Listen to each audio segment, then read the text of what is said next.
राजनीतिक तीसरा मोर्चा में 10 दलों का एक गठबंधन है। सर, मेरा नाम वीवी सिंह है और मैं राजनीतिक तीसरा मोर्चा का संयोजक हूँ। इसके पहले किस दल से थे आप? इसके पहले मैं जदयू में प्रदेश अध्यक्ष भी रह चुका हूँ, महामंत्री भी रह चुका हूँ और मैंने वहाँ देखा कि जनता से जुड़े सवालों का न कोई जवाब देता है, न निपटारा करने का प्रयास करता है। तो मैंने सोचा कि अब इसमें रह करके जनता की सेवा संभव नहीं है, इसलिए हम लोगों ने एक तीसरा मोर्चा का निर्माण किया है, जिससे जनता से जुड़े जितने भी समस्या है उसका हम लोग समाधान कर सकें और जनता के हित में जो भी सवाल है उसको सदन और संसद में उठाया जा सके। बिहार में 96% लोग असंगठित क्षेत्र कामगार के दायरे में आते हैं और भारत सरकार जो नया लेबर कोड लाया है, इस पर क्या कहना है आपको? देखिए सर, भारत सरकार हो या बिहार सरकार हो, दोनों सरकार गरीबों के फेवर में नहीं है, हित में कभी भी कानून नहीं ला सकती है। वो जिसमें उसका अपना स्वार्थ सिद्धि लगता है वही कानून बनाती है। गरीबों के लिए उसके पास में कोई कानून नहीं। अगर कानून बनाती भी है तो उसमें अमल नहीं करती है। इम्पोर्टेंट ये चीज़ है, अमल होगा तभी तो लाभ मिलेगा। बिहार में किसान में भी असंगठित मजदूरों को औजार वगैरह लेने के लिए 15,000 रुपया देने का राशि का प्रावधान बना था। एक आध बार मिला, उसके बाद काम खत्म हो गया। तो ये सरकार तो केवल दिखाना चाहती है कि आप लिए काम कर रहे हैं, मतलब आप लिए काम कर रहे हैं, लेकिन वास्तव में वो दिखावा होता है, काम होता नहीं है। एक बार देने के बाद, अब जैसे मैं आपको बहुत ही इम्पोर्टेंट चीज़ बताता हूँ। अभी तो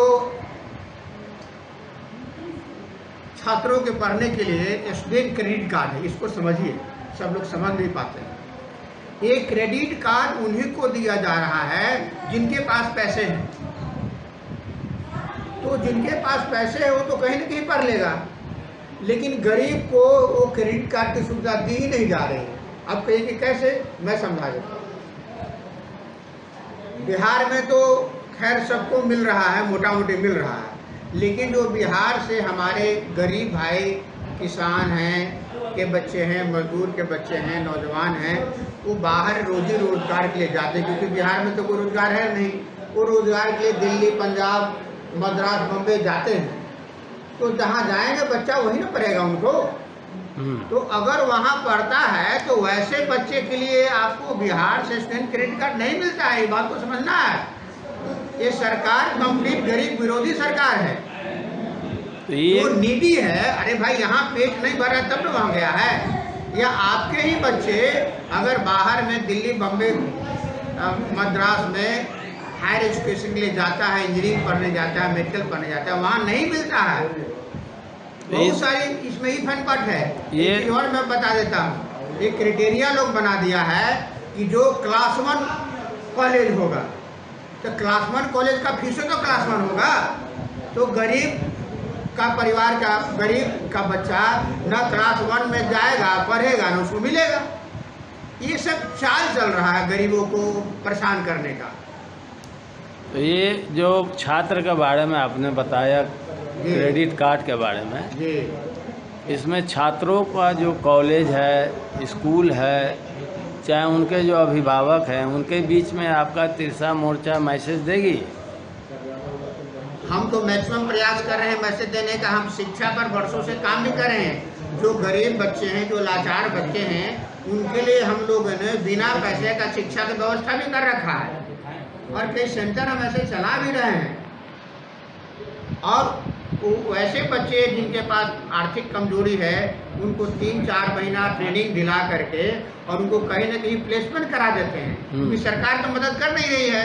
तो अब कंपनी ये स्पॉन्सर कर लेता है उसको पढ़ाने के लिए। इस तरह से हम लोग आगे बढ़ा रहे हैं गरीब लोग। जो लेबर कानून था 40 प्रकार का, उसको भारत सरकार ने ख़त्म करने का तैयारी कर लिया है। इस पर तीसरा मोर्चा क्या करेगी? देखिए, जब तीसरा मोर्चा सरकार में आएगी, अगर सरकार में न भी आए, अगर विपक्ष का ही रोल अदा अगर करती है तो कम से कम जनता के लिए आवाज़ जरूर उठाएगी। अगर सरकार में भी आती है तो गरीब के लिए जो भी कानून में बदलाव हुआ है जिससे लोगों को परेशानी है उसको सही कानून बना करके लोगों को लाभ दिलाने का काम करें। ये रिजर्वेशन गरीबी स्तर पे मिलनी चाहिए, लेकिन अनुसूचित जाति और जनजाति को ही नहीं, ऐसा कहा जाए कि जो गरीब तबके के लोग हैं उसे रिजर्वेशन मिलना चाहिए। तो इस विषय पे आप क्या कहना चाहेंगे? क्या ये सवाल जो है कि गरीब लोगों का आरक्षण, तो हम लोगों का तो मांग है कि इस मुल्क का जो निजाम है, जो व्यवस्था है, इसको बदलना चाहिए। जिस निजाम में गरीब, कमज़ोर, असहाय लोगों को कोई इंसाफ नहीं, वैसा निजाम हो जो गरीब से गरीब लोगों को भी भारतीयता का उसको लगे कि हम भी इस देश का नागरिक हैं। दूसरा नंबर है कि हम लोग चाहते हैं कि भागीदारी मिले। भारत के अंदर जातीय आधारित देश है भारत, जाति के आधार पर हम लोग बटे हुए हैं, तो जाति के आधार पर गरीब को हक मिले, गरीबी के आधार पर, जाति के आधार पर मिलना चाहिए। ये तो समस्या का समाधान नहीं हुआ, ये तो ऑलरेडी पहले से चला आ रहा है। नहीं, लेकिन जाति के आधार पे तो चला आ रहा है, अनुसूचित जाति और जनजाति के आधार पे। समझिएगा मेरी बात, हमारा कहना यह है कि क्या ये जातिवाद को और बढ़ावा दिया जा रहा है? अगर गरीबी रेखा पे अगर रिजर्वेशन अगर लागू कर दिया जाए तो इस पर आपके तीसरा मोर्चा का क्या कार्रवाई होगा, किस प्रकार काम करेगा? तीसरा मोर्चा तो भागीदारी तय करेगा कि जिसकी जितना संख्या भारी उसकी उतनी भागीदारी। इसलिए कि आज तक भागीदारी तय नहीं हुआ है। कुछ चालाक लोग हैं तो ज्यादा ले लिए हैं, जो कमजोर लोग हैं वो पीछे रह गए हैं। यानी साफ तौर पर आप कहना चाहते हैं कि जो जाति जनगणना है वो सही है, वो होना चाहिए। तो इस तरह से बोलिए, साफ तौर पर बोलिए कि जो जाति जनगणना बिहार में, जातीय जनगणना भी सही है, जातीय आधारित भागीदारी भी मिलना सही है। तो इस आधार पे तो धार्मिक राजनीति भी फिर संभव हो। धार्मिक राजनीति तो बीजेपी के लोग कर रहे हैं, राजद जदयू के लोग कर रहे हैं। जाति को जैसे आपने इस तरह से कथन को जो सामने लाया कि जाति पर जो है रिजर्वेशन को ज़्यादा बढ़ावा मिलना चाहिए, गरीबी रेखा पे नहीं मिलना चाहिए, इससे तो यह अनुशंसा लगाया जा सकता है कि जो है जाति पे ज़्यादा वर्कआउट होनी चाहिए राजनीतिक क्षेत्र में, जाति या का धार्मिक क्षेत्र को लेकर। आपका बात सही है, लेकिन जाति का राजनीति तो भारतीय जनता पार्टी की जो सरकार है वो कर रही है। बिहार और जो गठबंधन बना है इंडिया, ये जाति की राजनीति कर रही। हम लोग तो जातीय आधारित गरीबों की भागीदारी की बात करते हैं, जो आज तक नहीं मिला। इसमें कहाँ नफरत की बात है? डॉक्टर महबूब आलम अंसारी, राष्ट्रीय अध्यक्ष भारतीय अधिकार मंच एक मजबूती के साथ विकलांगों के अधिकार को लेकर यहाँ साथ में है। और मैं ये कहना चाह रहा हूँ कि बिहार ऐसे राज्य है जहाँ विकलांग समुदाय के लिए कुछ काम नहीं हो रहा है। आप तमाम प्रेस वालों को मैं अभिनंदन करके एक जानकारी देना चाहता हूं कि आज़ादी के 75 वर्षों के बाद भी बिहार में नेत्रहीन लड़कियों के लिए एक भी सरकारी विद्यालय नहीं है, जहां बिहार सरकार ये कहती है कि लड़कियों को शिक्षा के मुख्य धारा में लाते हैं। दूसरी बात हम आपको बताना चाह रहे हैं कि जो छात्रवृत्ति है, पिछले 8 साल से बिहार में विकलांग छात्रवृत्ति बंद है। और आपको जानकर आश्चर्य होगा, बिहार में 1 करोड़ आबादी विकलांगों की है, जहां आज तक आज़ादी के इतने वर्षों बाद भी विकलांग समुदाय के लिए कोई आयोग नहीं है। देश के प्रधानमंत्री जी विकलांग को दिव्यांग कहते हैं, लेकिन दिव्यांगों के लिए कोई बजट नहीं है। आपको जानकर आश्चर्य होगा, एक भी कौशल आवासीय प्रशिक्षण केंद्र बिहार में नहीं है जहां विकलांग कुछ सीख सके, बढ़ सके। यहाँ तक कि आपको जानकर आश्चर्य होगा कि जो विकलांग बोगी था वो भी विकलांग बोगी अब खत्म हो गया है। तमाम जो कंपटीशन है वो कंपटीशन में अब विकलांग को भी फीस लगता है। उसके बाद भी अभी बीपीएससी का एग्जाम हुआ, बीपीएससी के टीचर का एग्जाम हुआ, जहां कहा गया था कि दिव्यांगों को होम सेंटर दिया जाएगा, लेकिन दिव्यांगों को परेशान किया गया। यहां तक आपको यह भी जानकर आश्चर्य होगा कि जो पेंशन है, मात्र 400 रुपया दिव्यांगों को पेंशन मिलता है। लेकिन बताइए, इतना महंगाई के बाद भी यूडीआईडी कार्ड के बनाने के नाम पे लाखों दिव्यांग, हजारों दिव्यांग है जिनका पेंशन अभी भी नहीं मिल रहा है। यहाँ 400 रुपया बढ़ाने के लिए हम लगातार संघर्ष कर रहे हैं। यहाँ कोई भी चीज, उच्च स्तरीय शिक्षा यदि कोई विकलांग आदमी यदि इंटर के बाद यहाँ पढ़ना चाहे, मुख बधिर हो, मानसिक विकलांग हो, यानी 21 प्रकार का जो विकलांग है देश में, यहाँ पढ़ने के लिए, रोजगार के लिए, उनको कौशल के लिए, उनके सम्मानजनक के लिए कोई काम नहीं हो रहा है बिहार में। एक चीज और है, मुख्यमंत्री जी का बहुत ही प्रिय योजना था दिव्यांग विवाह प्रोत्साहन योजना। आपको जानकर आश्चर्य होगा, जिला सामाजिक सुरक्षा कोषांग में आवेदन जाता है, लेकिन आवेदन 4-5 वर्ष हो गए, कई लोगों का आवेदन का कार्रवाई नहीं हुआ। यहाँ तक कि जो समग्र योजना है सबल, जिसके तहत ट्राई साइकिल, बैसाखी, बैटरी वाली साइकिल मिलती है, लेकिन जो बुनियाद केंद्र है, बुनियाद केंद्र भी संचालित है, लेकिन वहाँ काम नहीं होता है। तमाम सवाल को लेकर हम राजनीतिक तीसरा मोर्चा से अपील करेंगे और तमाम मीडिया वालों से अपील करेंगे कि बिहार में यदि सबसे ज़्यादा उपेक्षित है तो विकलांग समुदाय है। वोट के समय आप देखेंगे कि कंधा पर ले जाके वोट दिलवाया जाता है, लेकिन विकलांग को वोटर आईडी कार्ड भी बनने में मुश्किल होता है, यूडीआईडी कार्ड बनने में मुश्किल होता है। आपको जानकर आश्चर्य होगा, जो दोनों हाथ से दिव्यांग है, विकलांग है, उसको आधार कार्ड नहीं है तो ना खाता खुलता है, ना पेंशन बनता है। जो दिव्यांग पूरी तरह से चल नहीं सकता है, 100% सोया हुआ है, उसको किसी प्रकार का लाभ नहीं है। पटना में मैं 25 ऐसे दिव्यांग को सर्वे किया हूँ जो 100% दिव्यांग है, बेड से उठना तो नहीं है, लेकिन एक भी ऐसा अल्पगृह या गरिमागृह विकलांगों के लिए नहीं है। उनका परिवार उन बच्चों पर अगरबत्ती जलाता है कि विकलांग मर जाए, इसको सेवा कौन करेगा। ये मानव अधिकार आयोग है, मानव अधिकार आयोग कुछ काम नहीं करता है। यहाँ तक कि बड़ी बड़ी बातें होती है विकलांगों की। बजट भी इस बार बहुत कम बना है, चाहे वो केंद्र सरकार को हो, राज्य सरकार को हो।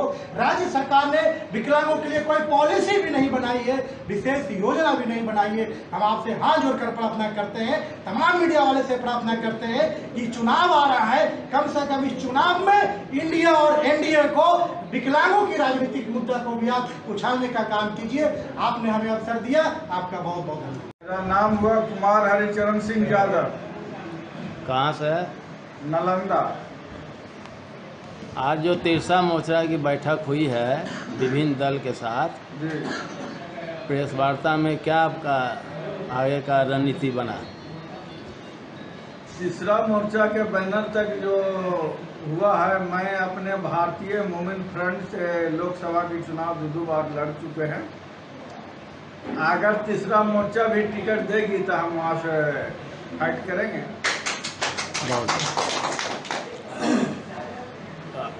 बोलिए, आगे क्या करना चाहते हैं?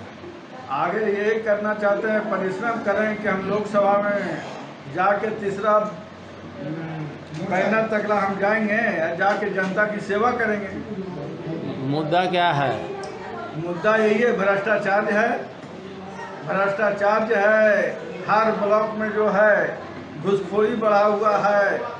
डीएम से लेकर के एसपी तकला, एसपी से लेकर के डीएसपी तकला, बीडीओ, सीओ, कर्मचारी भ्रष्टाचार से ये लिप्त है। ये प्रदेश है, जो भी भ्रष्टाचार शुरू होता है वो सीएम के कुर्सी से। ये सरकार 15 वर्ष तकला लालू यादव ने ठगा इस देश को, इस प्रदेश को, और 17 वर्ष तक ये नीतीश कुमार ठग रहे हैं। इससे निजात पाने के लिए ये तीसरा मोर्चा बना है। इस बैनर तक हम जीत करके संसद में जाएंगे, अपनी आवाज़ को, जनता की आवाज़ को उठाएंगे। क्या लक्ष्य है? तीसरा मोर्चा तो बिहार में जो है से अपना दम खम के साथ आने जा रही है। इसमें कहीं कुछ और कसर नहीं है। इसका बहुत मजबूती के साथ इस लोकसभा के चुनाव में आने जा रही है। सभी सीट पर लोकसभा में लड़ेंगे? सभी सीट पर, 40 सीट पर हम लोकसभा चुनाव लड़ेंगे। प्रत्याशी के लिए चिन्हित हुआ 40 सीट? प्रत्याशी के लिए अभी तक लगता है कि 28 से 30 लोगों को चयनित हो चुका है, और बाद बाकी जो बचे हुए सीट हैं उसके लिए बहुत जल्द हम चयनित करेंगे। 40 लोकसभा में क्या मुद्दा है आपका जनता के बीच में? 40 मुद्दा है हमारा, जो भ्रष्टाचार है इस देश में, जातिवाद है, वंशवाद है, पूंजीवादी व्यवस्था के जो लोग हैं, तमाम सारे। देखिए, जब तक जातिवाद रहेंगे समाज में कभी भी समाज विकसित नहीं हो सकता। पूंजीवाद जब हावी होगा तो इस देश में जो गरीब हैं वो गरीब होते चले गए हैं, पूंजीपति होते चले गए। और जो वंशवादी जो लोग हैं, लोकतांत्रिक व्यवस्था में वंशवाद का कहीं कोई जगह नहीं है। लोकतांत्रिक व्यवस्था में मत के अधिकार से, वोट के अधिकार से लीडरशिप पैदा होते हैं। और आजकल तो बहुत सारे लोग हैं वंशवाद के आधार पर ही गरीबों की मदद करना चाहते हैं, क्योंकि गरीबी के कुछ जानते नहीं गरीबों के बारे में कि गरीबी है। तो गरीबी के बारे में कुछ जानते नहीं हो, गरीबों को क्या गरीबी दूर करें। तीसरा मोर्चा में आपका क्या कहना है? मेरा तीसरा मोर्चा में कहना है कि एक विकल्प के रूप में हम लोग आए हैं। उसी के तहत ये तीसरा मोर्चा का गठन हुआ है। दो पार्टी,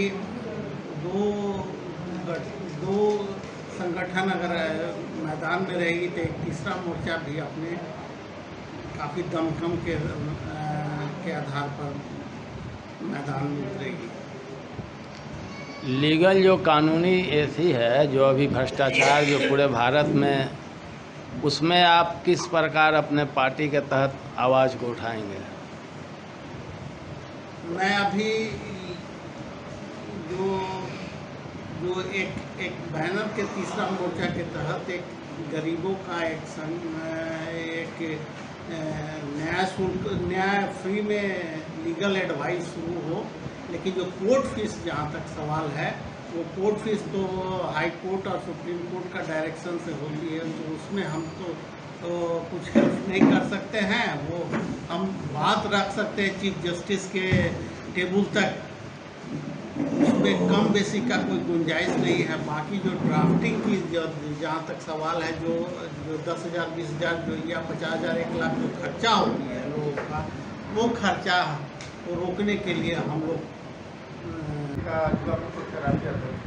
मैं तीसरा मोर्चा को आगे बढ़ाने के लिए और लोकसभा का चुनाव, हमारा जो 40 सीट पर जो बिहार में सीटें हैं, उस सभी सीटों पर हमारा तीसरा मोर्चा जो बना है सारे दल को मिलाकर, और जो 40 सीट पर जो लोकसभा आप लोग लड़ने का तैयारी कर रहे हैं, इसमें मुद्दा क्या रहेगा आपका?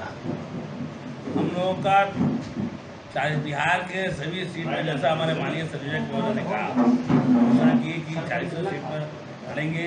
हर एक सीट पर अभी प्रतीक्षा में 4-5 प्रत्याशी मतलब सूची में जारी है, इसलिए हम लोग की पूर्ण तैयारी है। अब बिना तीसरा मोर्चा के सत्ता कोई आने नहीं दिया जाएगा। सत्ता का मुखिया तीसरा मोर्चा है कि बिना कोई सरकार नहीं बन सकता। आने वाला समय में ये निश्चित है कि तीसरा मोर्चा का सहयोग और समर्थन जो भी है सत्ता में आने वाले लोग, उनकी मजबूरी होगी कि तीसरा मोर्चा को। तीसरा मोर्चा अगर आती है तो किस दल से वो अपना गठबंधन करने का विचार रखती है? किस दल से? अपना दल, अपना 10 दल है, 10 दल का समन्वय है। जैसे आपने अभी कहाँ से करें? वो तो एनडीए है, यूपी है, उसमें सवाल ही नहीं पैदा होता है। किसी समय आने पर फिर हमारे संयोजक महोदय जो निर्णय लेंगे, तीसरा मोर्चा का जो बैठक में जो निर्णय लिया जाएगा, सर्वसम्मति से निर्णय होगा क्या भविष्य की का योजना है। और इसमें जो निर्णय हमारे संयोजक महोदय का होगा, उसमें हम लोग 100% पालन करने का काम करेंगे। और देश स्तर पर आज भ्रष्टाचार लिप्त है। जैसे भारत में कहता था हर हर मोदी, घर घर मोदी, आज इस बार हम लोग कहते हैं देश को बेचा नरेंद्र मोदी। आज जो दोनों दल, महागठबंधन और गठबंधन, ये बिहार को ठगने का काम कर रहा है और देश को ठगने का काम कर रहा है। इतना भाई भ्रष्टाचार हो गया है कि कल रहेगा कौन दल में, आज आ जाएगा कौन दल में।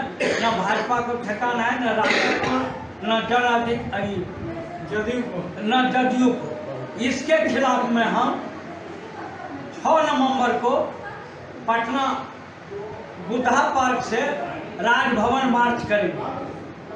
और हमारा पार्टी का घोषणा है, इसमें तीसरा मोर्चा का सभी भाई बंधु जो आए हुए हैं, सभी प्रदेश अध्यक्ष को हम लोग आमंत्रित भी जन अधिकार पार्टी कर रहे हैं।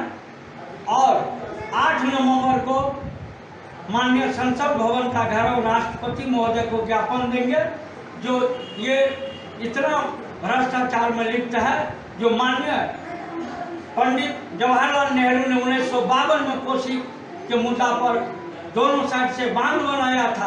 आज तक 70 वर्ष होने जा रहा, पूरे हिंदुस्तान में इतना ठग प्रधानमंत्री कभी नजर नहीं आया जो आज तक अरबों खरबों में कोसी बांध बना करके लूटने का काम कर रहा है। हमारा जन अधिकार पार्टी का मांग है बड़ा क्षेत्र से कुरसेला तक पक्की नहर बन जाए ताकि इलाका में 384 गांव को लाभ मिलेगा और 8 जिला इससे प्रभावित होता है कोसी नदी से।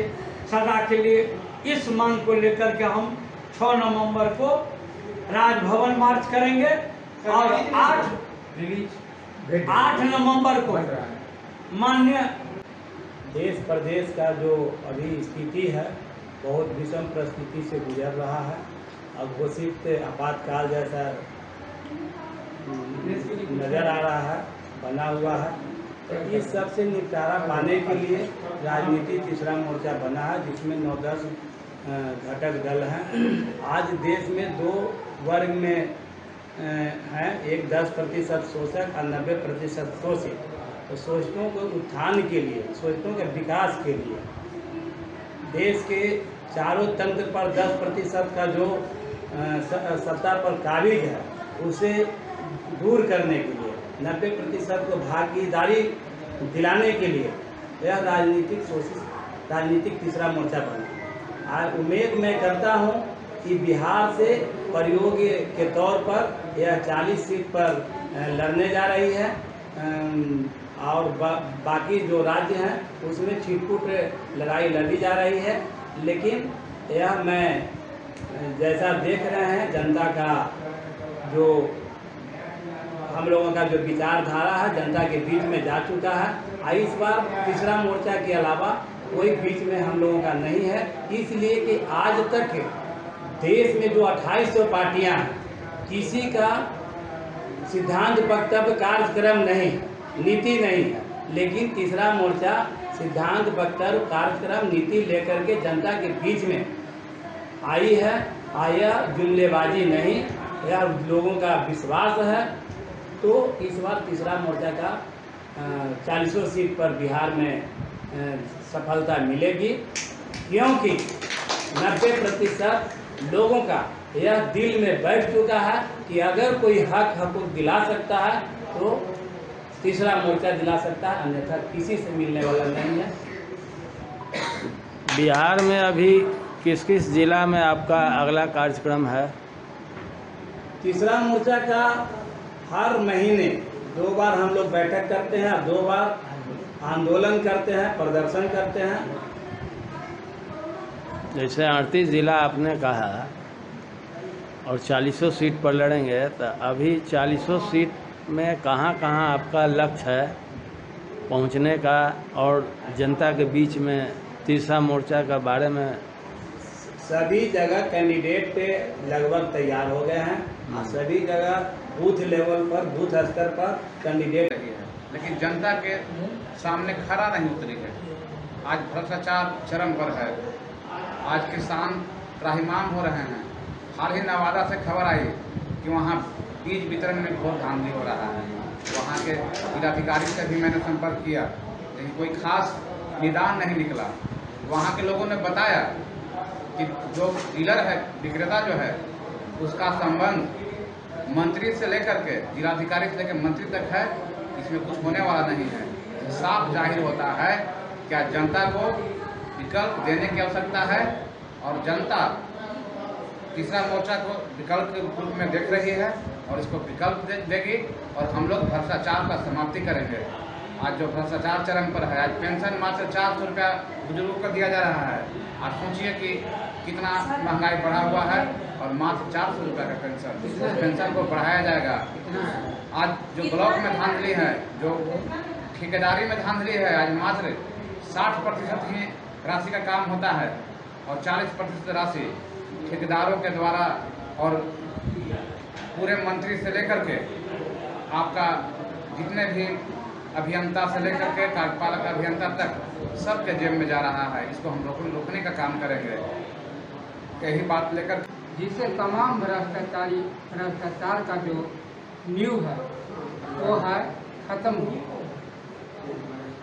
शिक्षा के क्षेत्र में हिंदी अंग्रेजी समान स्कूल शिक्षा प्रणाली पूरे भारत में राष्ट्रीयकरण शिक्षा हो, जितनी संस्थाएं हैं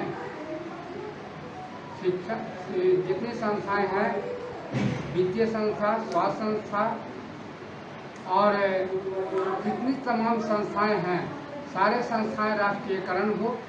जो निजीकरण संस्था हो वह भी राष्ट्रीयकरण संस्था हो। और इसके लिए तीसरा मोर्चा के साथ हम ये मैं प्रयास करूंगा कि तीसरा मोर्चा इस बल को, इस बात को, इस व्यवस्था को देने में कटिबद्ध आगे रहेंगे। इसे आशा विश्वास के साथ रहूँगा। और यह चूँकि यह लोकप्रिय समाज पार्टी 1993 से पूरे 29 राज्य में कार्य कर रही है, अभी तक ये MP MLA विधायक नहीं हुए हैं, क्योंकि इसका जो कार्य है कि 50% महिला भागीदारी, रेल बजट के स्तर पर धर्म बजट, मंदिर मस्जिद गिरजाघर चर्च सभी पर बजट बने धर्म के नाम पर। उसी विधायिका कार्यपालिका न्यायपालिका में से 50% महिला की भागीदारी हो, इस तरह से हमारा है। और आगे के जो है कि भूमि उद्योग संस्थाओं का राष्ट्रीयकरण हो, ताकि सभी को जो है रोजगार मिले, मुहैया हो। जितने भी जो अभी वर्तमान में जितने जो आप सुरक्षा विभाग थाना है, जितना कि अलग अलग जो मोटरसाइकिल वगैरह जितने पकड़े जाते हैं उसको है जो कि उस रखे जाते हैं, उसको जो है ख़त्म करके उसके लिए एक नियम बना के 2 महीना के बाद इसको गाड़ी को या तो बेच दिया जाए या इसको ये कर दिया जाए या ये किया। लेकिन अभी देखते हैं कि जितने भी जो थाना में है पूरे भारत के बिहार में, थाना में जो गाड़ियां हैं वो सारी गाड़ियां जो पकड़ी हुई है, जो सड़ रहा है, उसको है जो व्यवस्थित करने का काम सरकार नहीं कर रही है। और यहाँ जो भूमि उद्योग भूमि उपज योग्य जो भूमि है उसको बंजर बनाया जा रहा है। वो है जो कि जो कल कारखाने बंद है उसको न खोल करके भूमि उपज उपजाऊ भूमि को वहाँ कल कारखाने खोल रही है, जिससे क्या नौकरी के समक्ष में आपको जो निजीकरण संस्थाएं में जो काम कर रहे हैं वो संवैधानिक संस्था के संवैधानिक श्रम अधिनियम के तहत वेतन नहीं दिया जा रहा है। इस पर ही जो है तीसरा मोर्चा काम करने के लिए बल देगी। इस तरह से हम चाहते हैं कि तीसरा मोर्चा के माध्यम से यह जितने भी तमाम प्रकार के भ्रष्टाचारी हैं उसे समाप्त करने के लिए हम प्रयास में लगेंगे हम लोग और उसकी कोशिश करेंगे। इसके साथ हम अपने पे बैक टू सोसाइटी के माध्यम से अपने लोगों के पुरखों के उद्देश्य को पूरा करने में कार्य करेंगे। बाबा साहब डॉक्टर भीमराव अम्बेडकर और डॉक्टर रत्नाप्पा कुम्हार जो भारतीय संविधान सभा के सचिव डॉक्टर रत्नाप्पा कुम्हार हुए और भारतीय से और अध्यक्ष डॉक्टर बाबा साहब अम्बेडकर हुए, उनके लिखित कारवा को आगे बढ़ाने में काम करेंगे। क्योंकि भारतीय संविधान पूरे विश्व के 388 सदस्यों ने मिलकर ये संविधान बना है और पूरे विश्व के लोग इस भूखंड में रच बस गए हैं, तो इसलिए उस तरह का नियम नीति बना हुआ है, उसको पूरा हम लोग करेंगे।